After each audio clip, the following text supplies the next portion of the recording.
No sé si recuerdan que hace poco más de un año hablamos acá de una marca llamada Shroomies de hongos medicinales. Pues Shroomies ya no existe, pero ahora existe Surya, Surya,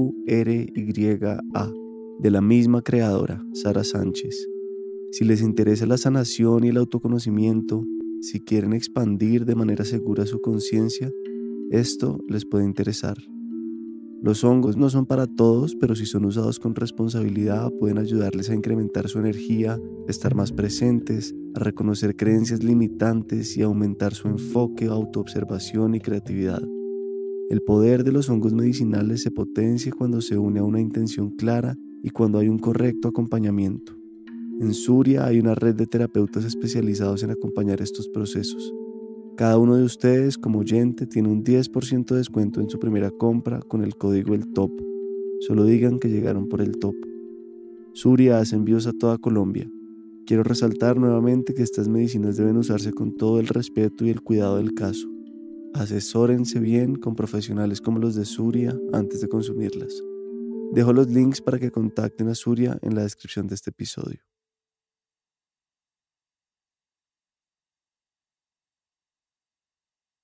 Sospecho que los codependientes históricamente han combatido la injusticia social y han luchado por los derechos de los olvidados del mundo. Los codependientes quieren ayudar. Sospecho que han ayudado, pero seguramente murieron pensando que no habían hecho suficiente y sintiéndose culpables. Melody Beattie.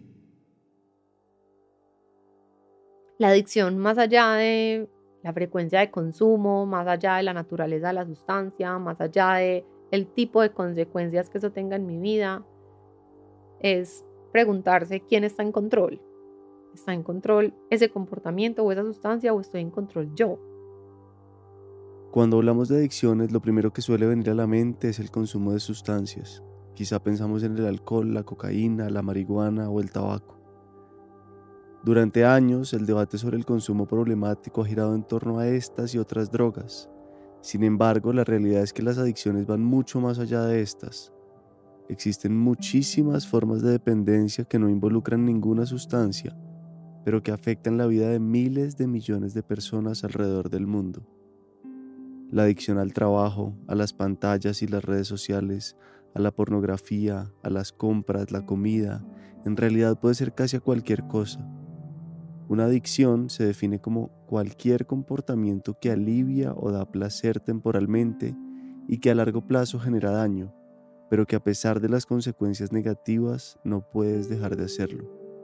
Esto según las palabras del psicólogo experto en el tema, Gabor Maté.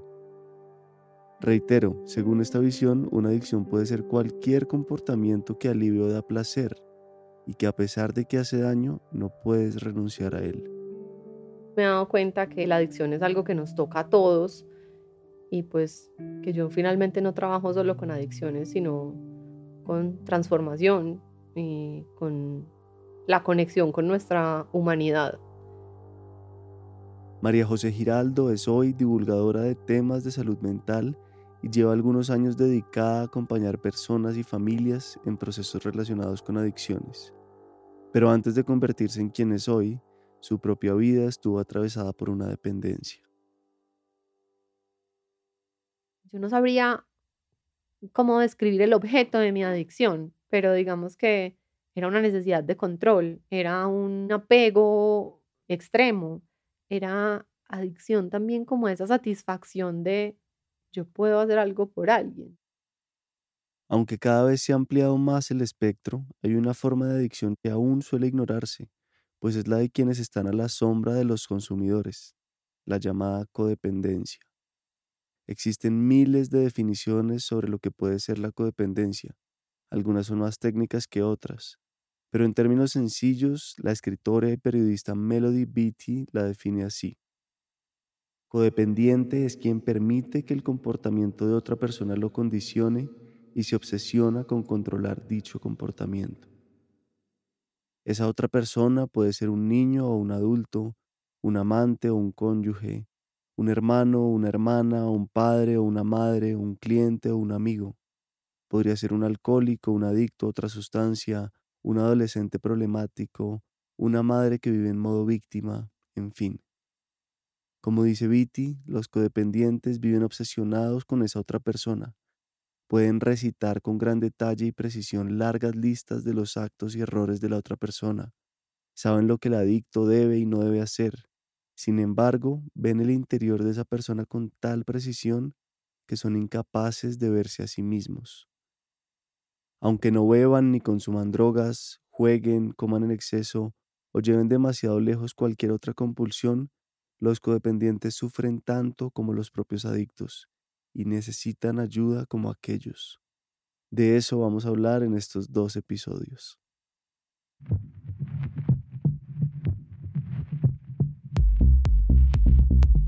Yo entiendo que hay muchas cosas que yo permití, que hay muchas cosas que yo normalicé y entendí que esa misma angustia que yo sentía cuando veía eso amenazado era la angustia que sentía una persona cuando le quitaban el alcohol o cuando le quitaban la cocaína, que era lo que le permitía conectarse con el mundo.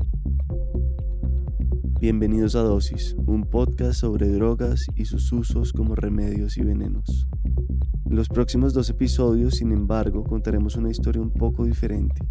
Esta vez no desde la perspectiva de un consumidor, sino de quien vive junto a él otra adicción.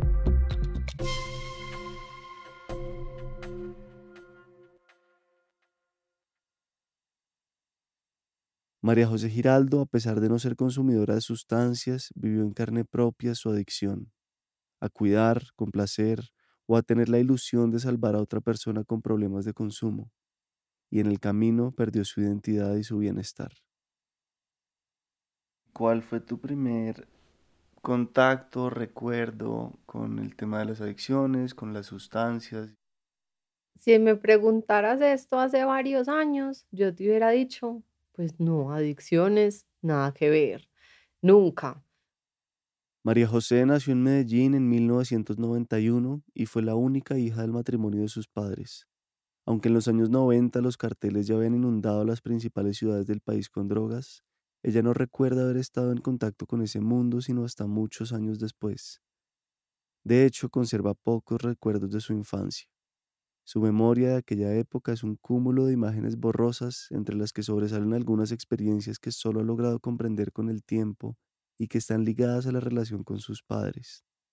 Su mamá era periodista de guerra y su papá filósofo y músico.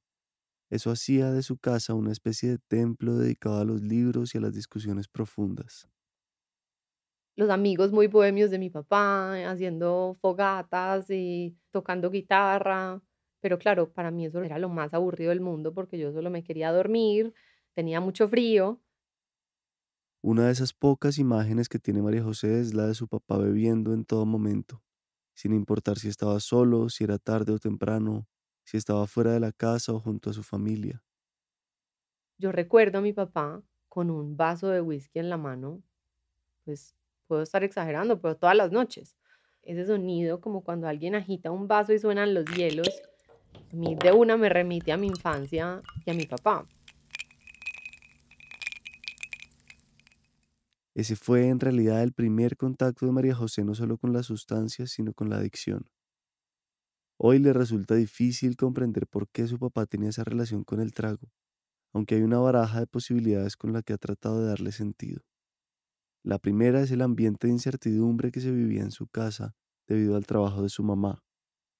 Ser periodista de guerra en Colombia en aquella época significaba meterse en la boca del lobo. Silvia, su madre, podía pasar 2 o 3 meses en la selva cubriendo el conflicto. Cuando regresaba, quedaba durante varios días en un estado de alerta constante que afectaba a todos en la casa. Una de las anécdotas más impactantes fue una noche que salieron a comer pizza y su mamá, de un momento a otro, se lanzó debajo de la mesa. Tardaron unos segundos en entender que un motociclista se había parado justo enfrente de ellos para buscar algo en el bolsillo y que su mamá, que conocía el modus operandi de los sicarios, pensó que le iban a matar. Ese ambiente de incertidumbre, piensa María José, hizo que su papá profundizara su adicción al trago. Otro factor eran los ambientes que él frecuentaba, bares, tertulias y conciertos donde el alcohol y las sustancias corrían con naturalidad. No sé si yo le dije a mi mamá que yo sentía que siempre había habido algo diferente con mi familia, pero ella me confirmó que sí, me dijo, sí, tu papá tuvo en su juventud muchos problemas con el alcohol y las drogas, y eso que tú sentías es real. De cualquier manera era una adicción sutil, camuflada, y ella igual era muy niña para notarla. Sin embargo, Silvia, su mamá, le contó que cuando lo conoció en la universidad pensó que se iba a morir por los efectos del trago y otras drogas. Llegó a pesar 36 kilos y aunque en ese momento pudo recuperarse físicamente, con los años volvió a beber. Quizá lo más confuso para María José era que su papá no encajaba en el estereotipo del borracho tradicional. No amanecía tirado por ahí, ni caminaba en zigzag, ni era violento. Y aquí vale explicar mejor ese espectro a veces difuso de adictos al alcohol. Aunque en ocasiones tenemos en la cabeza la imagen de una persona agresiva, descontrolada y en conflicto con su entorno, la realidad tiene muchas zonas grises y es más compleja. Existen millones de personas que lidian con esta dependencia en silencio. Mantienen su trabajo, cumplen con sus responsabilidades y parecen llevar su vida de la forma más corriente. Este tipo de alcoholismo, muchas veces llamado alcoholismo funcional, puede pasar desapercibido, ya que la persona no encaja en los estereotipos más conocidos del alcohólico, y en cambio sí encaja en los de una sociedad que está enferma. Además, hay quienes no caen en estados extremos de embriaguez, pero dependen del alcohol para manejar la ansiedad, la tristeza o la vida social. De hecho, esa es la otra gran posibilidad en la baraja de María José para explicar la adicción de su papá. No sé, yo creo que cuando uno habla de adicción lo asocia con fiesta, con excesos, pero siento que para él era más como una búsqueda de algo más profundo que le costaba encontrar. La voz se le ponía muy ronca, se ponía como mucho más filósofo de lo usual y a mí eso me molestaba profundamente. Recuerdo en el carro mucho decirle: "Papá, pero tú estás tomando". "No, pues, ¿cómo yo no estoy tomando?", mientras manejaba. Y recuerdo que mi mamá me decía: "No, es que el papá se le pone la voz así por el frío". El alcoholismo de su papá y la incertidumbre en la que vivía su mamá alimentaron en María José una sensación de extrañeza, de que las cosas en su casa no encajaban, o más bien de que ella no encajaba en el mundo. De hecho, la relación de sus padres, que ante los demás parecía la de un buen equipo, le resultaba siempre extraña. Incluso recuerdo que se decían loco. Mi mamá le decía loco a mi papá y él le decía loco a ella. Y yo nunca lo sentí como una pareja. Incluso a mí me daba fastidio que alguna vez que mi papá intentaba cogerle la mano a mi mamá, como, no, ¿qué estás haciendo? Eso, esa no es tu esposa, es tu amiga. En varios momentos de su infancia y también en los primeros años de la pubertad, se imaginó el divorcio de sus padres. Aunque no era algo que deseara, cuando hacía la evaluación de ese escenario en realidad no le causaba tristeza. Sin embargo, cuando cumplió 15 años y se hizo realidad, sintió el golpe muchísimo más duro de lo que se imaginó. De repente una noche mi mamá se fue de la casa y me llamó y me dijo: María, no te preocupes que yo mañana voy por ti, pero no me voy a quedar hoy en la casa. Yo siempre dije, a mí la separación de mis papás no me dolió, porque era algo incluso que yo anhelaba, porque sabía que iban a estar más en paz. Pero ese día fue como, me sentí sin piso. Durante algunos meses vivió sola con su mamá en Medellín, pero ella se trasladó a Bogotá y María José se quedó en la casa de sus abuelos. A pesar de que con ellos vivió cierta estabilidad, fue muy difícil volver a construir el suelo que se desplomó tras la separación de sus padres. Yo en ese momento estaba en el colegio, claro, y yo veía que en las entregas de notas llegaban los papás. Y yo decía, yo estoy sola en el mundo. En esa época conoció a Pablo, un muchacho de su edad con el que empezó a compartir cada espacio de su vida. Aunque es normal que las relaciones de adolescentes sean intensas, para María José se convirtió en una obsesión, en parte porque estar con él le impedía caer de nuevo en ese hoyo oscuro causado por el divorcio de sus padres, pero también porque con la familia de Pablo pasó muchos momentos especiales que de alguna manera le llenaron esos vacíos. Los papás finalmente son las raíces, son los cimientos. Y yo no lo sentía, no tenía cimientos. Entonces mi adicción se convirtió en Pablo. O sea, era lo único en lo que yo encontraba conexión. Yo decía, si esta persona no está en mi vida, yo no sé de dónde me agarro, yo no sé de dónde sostenerme, porque yo sentía que no tenía familia. La relación con Pablo duró 7 años. Juntos transitaron prácticamente toda la adolescencia y aún en medio de los altos y los bajos, María José se imaginó que estaría con él muchos años más, hasta que volvió a quedar sin piso. En algún momento en que, por ejemplo, él conoció a alguien que le gustó y me dijo, ¿cómo sabes que yo creo que yo quiero estar con esta persona? Para mí eso fue como que me quitaran la sustancia a la que yo era adicta. Así como muchas personas cuentan, desde que yo conocí el alcohol, supe que no íbamos a tener una buena relación. Yo creo que ahí yo dije, yo creo que el amor y yo no vamos a tener una buena relación. Para Gabor Mate, el médico húngaro que mencionamos antes y que lleva más de 50 años investigando las adicciones, la pregunta esencial sobre qué lleva a una persona a las adicciones o a la dependencia no está ni en las sustancias ni en su contexto social o económico, está en su historia, en sus dolores. La pregunta no es por qué la adicción, sino por qué el dolor, dice Mate.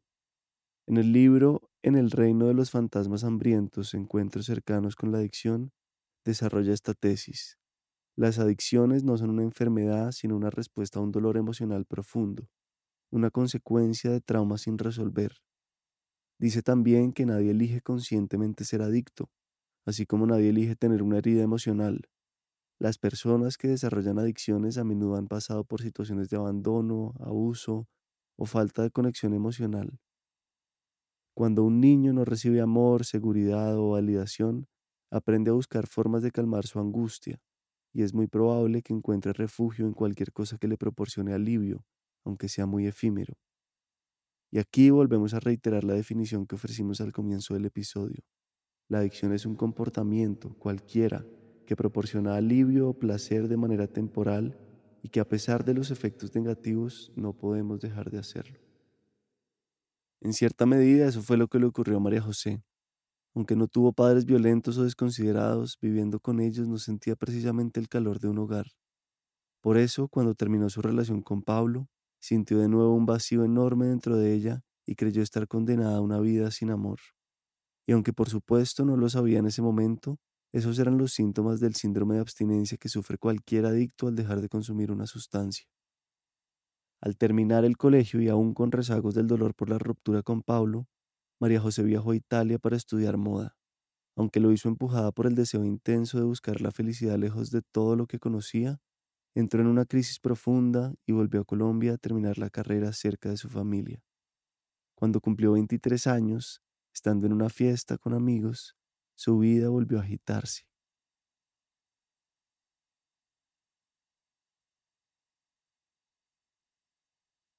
Yo me fui a las 5 de la mañana a mi casa y a las 3 de la tarde me llamó quien era mi mejor amigo en ese momento y me dijo, todavía estoy aquí, sácame de aquí, esto es un hoyo negro y no me dejan ir y esta fiesta sigue. Subí a recoger a mi amigo y él me abrió la puerta, este personaje, mi ex esposo, y me acuerdo que se quedó mirándome y me dice, ¿y tú quién eres? ¿Y tú de dónde saliste? Y yo vengo por David. Y me dice, ¿y yo por qué no te conocía? Este hombre, a quien llamaremos Nicolás para efectos de esta historia, cautivó desde el primer momento a María José. No importó que estuviera borracho y posiblemente bajo alguna droga, a ella le pareció un personaje auténtico y divertido. Estuvieron hablando durante un largo rato en la fiesta y después él la contactó para invitarla a salir. Sin embargo, a pesar de la fascinación que le despertó, algo dentro de ella le advertía que las cosas podrían no salir bien. Y yo recuerdo que yo decía, no, porque este personaje me puede destruir la vida.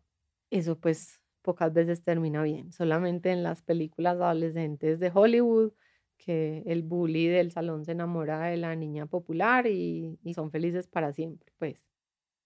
Pese a esa mala espina que sentía María José, le aceptó la salida y al poco tiempo empezaron una relación. Durante varios meses, Nicolás supo mantener bajo control el consumo de alcohol y cocaína, quizá por la novedad de tener una relación romántica o por el temor de que ella descubriera la magnitud del problema.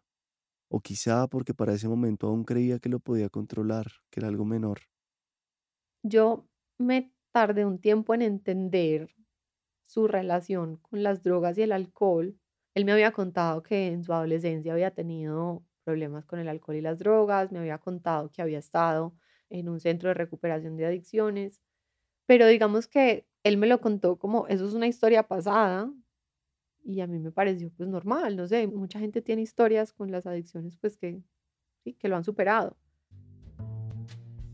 Pero ese telón se vino abajo cuando viajaron a España por una boda a la que los invitaron. En la fiesta, María José lo descubrió consumiendo cocaína y al preguntarle por qué lo hacía, Nicolás se limitó a contestar que era normal y que todos sus amigos lo hacían. Cuando volvimos de España, él se empezó a perder, como a desconectar de la vida. Ahí fue cuando por primera vez él me dijo, sí, estoy en una recaída, el problema es que, pues, sí, todavía me cuesta dejar la cocaína. La cocaína genera euforia. Al principio quien la consume se siente poderoso, seguro, capaz de todo, como si los problemas desaparecieran. Sin embargo, cuando el efecto desvanece aparece un fuerte bajón emocional. A medida que se hace más frecuente el consumo para buscar esos subidones, los bajones también se hacen más intensos. Y con el tiempo, como le ocurrió a Nicolás, suele ir acompañado de periodos de aislamiento que pueden durar días, semanas o meses. Sobre este tema, el periodista británico Johann Hari escribió un ensayo titulado Tras el grito, donde plantea que las adicciones no son causadas por las drogas, sino por el aislamiento del adicto, es decir, por la falta de un propósito más grande, por la carencia de vínculos emocionales significativos y de un sentido de vida. No son algo puramente químico. El opuesto a la adicción no es la sobriedad, sino la conexión, es una de sus tesis. Hari también argumenta que la solución a la adicción no está en la prohibición o el castigo, sino en la reconexión de los individuos con su entorno, sus relaciones y su propósito de vida. Según esta tesis, la cocaína y el alcohol en la vida de Nicolás eran solo la punta del iceberg. Debajo, fuera del alcance de María José e incluso del propio Nicolás, existía algo más profundo que lo alejaba de la vida y lo empujaba de nuevo al consumo. A lo largo de su relación hubo tantas escenas dolorosas que María José prefiere no recordarlas.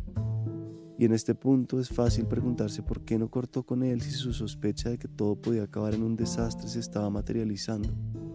Pero la respuesta, aunque desde afuera puede parecer fácil, no es tan sencilla. Por un lado estaba su deseo de volver a creer en el amor cuando en el pasado llegó a sepultarlo. También, y sobre todo, estaba la firme creencia de que podía ayudarlo a recuperarse. Y eso, aunque suena muy noble, abonó el terreno de su propia adicción. Yo no sabría cómo describir el objeto de mi adicción, pero digamos que era una necesidad de control, era un apego extremo, era adicción también como esa satisfacción de yo puedo hacer algo por alguien, yo puedo significar el mundo para alguien, yo puedo salvar. Eso te da una gratificación impresionante que no necesariamente es bueno. Codependencia. Esa puede ser la mejor forma de definir el objeto de la adicción de María José. Aunque parece abstracto, es más común de lo que imaginamos y ha sido estudiado durante muchos años. Miguel Betín, experto en adicciones y quien conoció a María José, describe este comportamiento así. Un codependiente básicamente es una persona que vive la adicción con la persona, sufriendo porque la persona no la tenga. Su vida gira en función de la adicción de esa persona.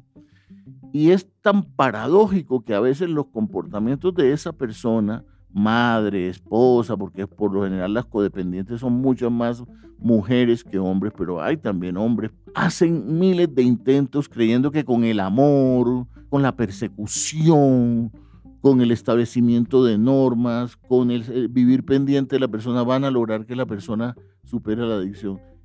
Casi que uno podría decir que es más fácil recuperar a una persona adicta que recuperar a un codependiente, ¿eh? La sustancia es la adicción del otro, que me produce cambios evidentemente en mi dopamina, en mi serotonina, en los neurotransmisores implicados en la emocionalidad y en el estado de ánimo. Entonces funciona igualito. Mi droga es como codependiente la adicción del otro y las variaciones que produce el otro en su adicción. En el libro Libérate de la codependencia, la periodista Melody Beattie recopila algunas visiones sobre esta condición. Algunos profesionales afirman que no se trata de una enfermedad, sino de una reacción normal ante personas que no son normales. Otros sostienen que la codependencia sí es una enfermedad, una dolencia crónica y progresiva. Sugieren que los codependientes buscan y necesitan a personas enfermas a su alrededor para ser felices de un modo malsano. Dicen, por ejemplo, que la esposa de un alcohólico necesita casarse con este tipo de persona y que lo escogió porque conscientemente percibió que era alcohólico. Como lo reconoce María José, salvar a Nicolás se convirtió en su proyecto personal. Creía tener las respuestas a sus adicciones y con la mejor intención confiaba plenamente en el mantra de que con amor todo se cura. Y sin duda el amor es un componente clave, pero el amor real. El amor muchas veces también es tomar distancia, pensar en el bienestar propio antes que el del otro, cuidar la autoestima y el bienestar antes que ocuparse en el de los demás, porque de lo contrario, el espiral se los lleva a los dos abajo.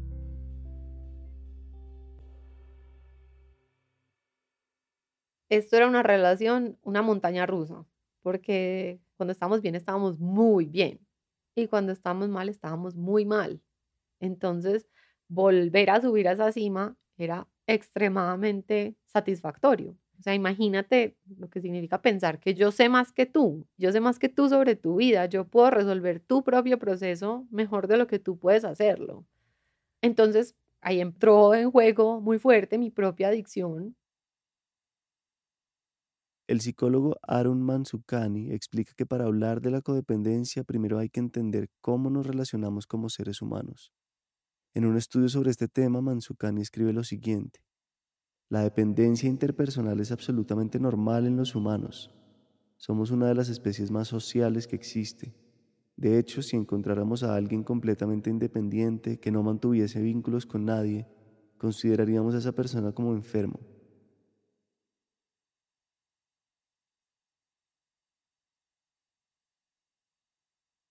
Entonces, ¿en qué punto esa dependencia necesaria y normal se vuelve una adicción? Mansukhani elaboró algunos parámetros que permiten identificarlo. El primero tiene que ver con la percepción de la culpa. Dice su estudio que el codependiente siente que merece sufrir porque se percibe como culpable y merecedor de la agresión del adicto. Equipara a amar con sufrir y sacrificarse. El segundo apunta a los comportamientos compulsivos, pues el codependiente siente una gran necesidad de controlar a otras personas y a los eventos a su alrededor. Y finalmente está la dificultad para fijar límites en las relaciones, es decir, sentir que traiciona al otro si le impone límites a su conducta. Varias de esas características ya las presentaba María José, quien además había empezado a renunciar a sus propios sueños para mantener su relación de pareja. Esto fue una relación, digamos que atípica, porque él siempre me dijo, yo no creo en el matrimonio.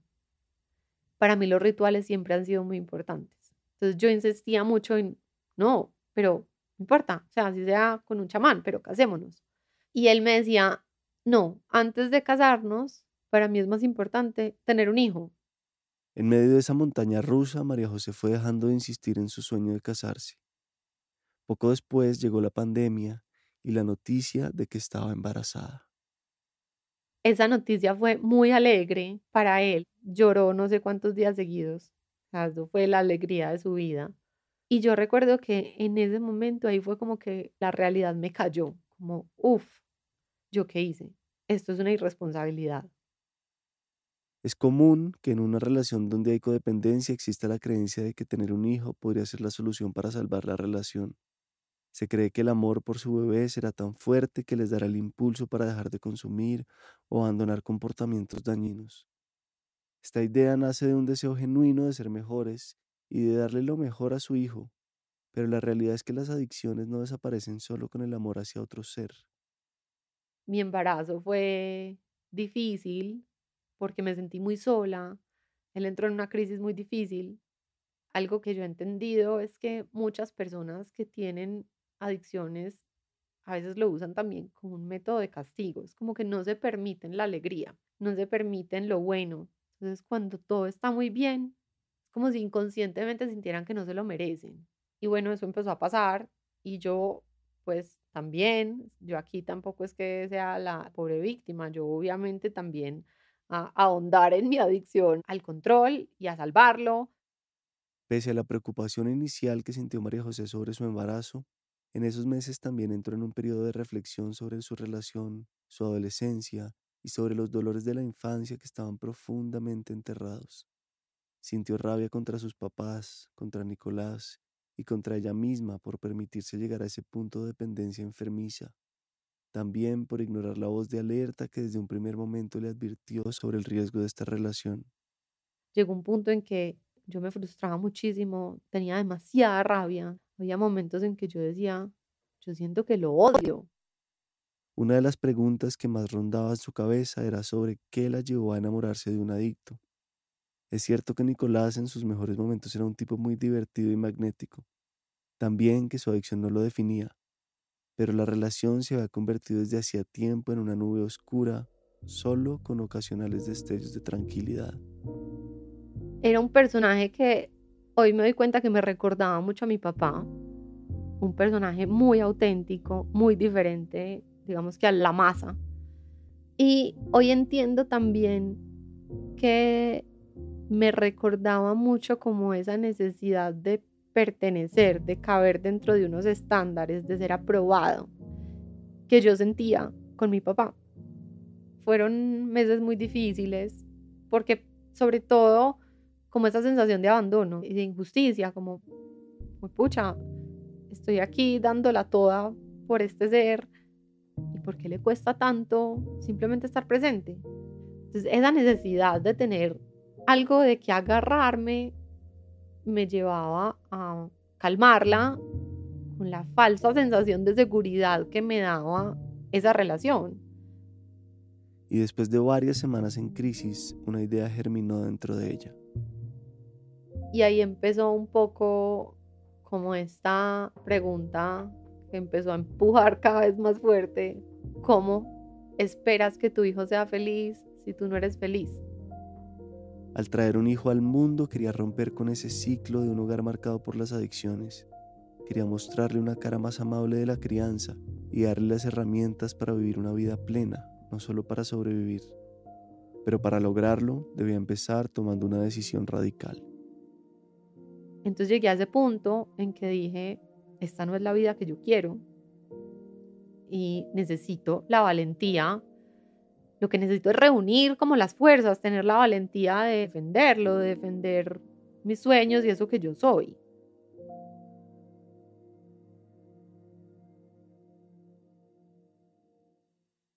En el próximo episodio, María José cuenta cómo fue el choque de reconocer que vivía en una relación abusiva, cómo se fue de su hogar a pesar de que su ex esposo siguiera consumiendo y haciéndose daño, y sobre todo cómo empezó su propio proceso de rehabilitación para liberarse de la codependencia.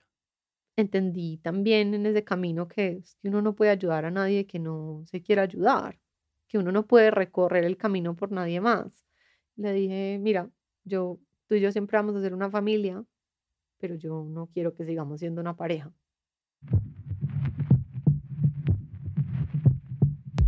Este episodio fue producido por La No Ficción. La investigación y el guión son de Juan Camilo Hernández Meléndez.